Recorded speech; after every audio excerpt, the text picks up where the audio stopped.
അങ്ങനെ ഇത് നമ്മുടെ ഷെയ്മയും ഷംനാസ്ക്കയും മക്കളൊക്കെ വന്നിട്ടോ. ലാമി ചിന്നു ഇതാട്ടോ രണ്ടാളുടെ പേര്. അപ്പോൾ കുഞ്ഞാറ്റയ്ക്ക് ഭയങ്കര ഇഷ്ടമാട്ടോ രണ്ടാൾ, ലാമിനും ചിന്നുവിനും. അവൾ കുഞ്ഞു മിന്നു എന്നാട്ടോ പറയാം, അവൾക്ക് പേര് പെട്ടെന്ന് പറയാൻ കിട്ടാത്തതുകൊണ്ട്.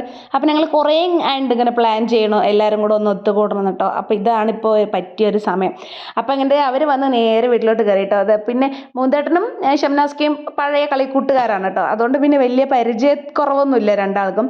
പിന്നെ ഇത് നമ്മുടെ പ്രതിഭട്ടൻ ഉണ്ടായിരുന്നു കേട്ടോ. ഇവരൊക്കെ ഏകദേശം ഒരു കളിക്കൂട്ടുകാരാണ്, എല്ലാവർക്കും അറിയാം, ഒരേ നാട്ടുകാരായതുകൊണ്ട് എല്ലാവരും അറിയാം. ഈ കൊണ്ടുവരുന്നത് അവൾ ബിരിയാണി വെച്ച് കൊണ്ടുവന്നതാണ് കേട്ടോ, ചിക്കൻ ബിരിയാണി. ഈ പെരുന്നാൾ അവൾ അവളുടെ വീട്ടിലായിരുന്നു കേട്ടോ. അപ്പോൾ എനിക്ക് ബിരിയാണി തരാൻ പറ്റിയില്ലല്ലോ എന്നുള്ള സങ്കടം അവൾ തീർത്തതാണ്. ബിരിയാണി വെച്ചിട്ട് ആ ചെമ്പോടൊക്കെ ഇങ്ങോട്ട് കൊണ്ടുവന്നുണ്ട് കേട്ടോ. അപ്പോഴേ ഞങ്ങൾ ആദ്യം കുട്ടികൾക്ക് ഭക്ഷണം കൊടുക്കാമെന്ന് പറഞ്ഞാൽ മെല്ലെ കുട്ടികൾക്ക് കഴിക്കാൻ വേണം.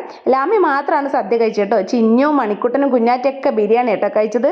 ഭക്ഷണമൊക്കെ വിളമ്പി കഴിക്കാൻ വിളിക്കുമ്പോൾ അതേ പിള്ളേർ 4 പേരും കൂടെ നല്ല കളിയാണ് കേട്ടോ. മണിക്കുട്ടൻ മാത്രമാണ് അതിൽ ആൺകുട്ടി, 3 പെൺകുട്ടികളും 1 ആൺകുട്ടിയാണ് കേട്ടോ.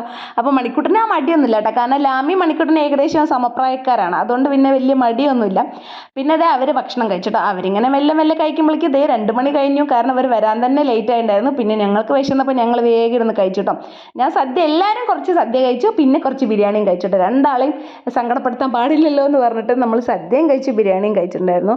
അപ്പോൾ നമ്മുടെ പായസം കുറച്ച് അടിപ്പിടിച്ച കാര്യം ഞാൻ നേരത്തെ വീഡിയോയിൽ പറഞ്ഞിട്ടുണ്ടായിരുന്നില്ല, പക്ഷെ അതൊന്നും അവർ കാര്യമാക്കിയില്ല കേട്ടോ. ഞാൻ കഷ്ടപ്പെട്ട് ഉണ്ടാക്കിയതല്ലേ എന്ന് പറഞ്ഞ് എല്ലാവരും പായസം കഴിച്ചിട്ടോ. പിന്നെ കുറച്ച് നേരം സംസാരമൊക്കെ കഴിഞ്ഞിട്ട് 5:30 ആയിട്ട് അവർ പോകുമ്പോൾ ചായയൊക്കെ കുടിച്ചിട്ടാണ് പോയത്. പിന്നെ നമ്മുടെ ചാമ്പയ്ക്ക മരത്തിൽ ചാമ്പയ്ക്ക ഉണ്ടായിരുന്നു, അപ്പോൾ അതൊക്കെ 2-3 വലിച്ചു കൊടുത്തിട്ടുണ്ടായിരുന്നു കേട്ടോ ഷംനാസ്ക്കാക്കും ഷേമാക്കും.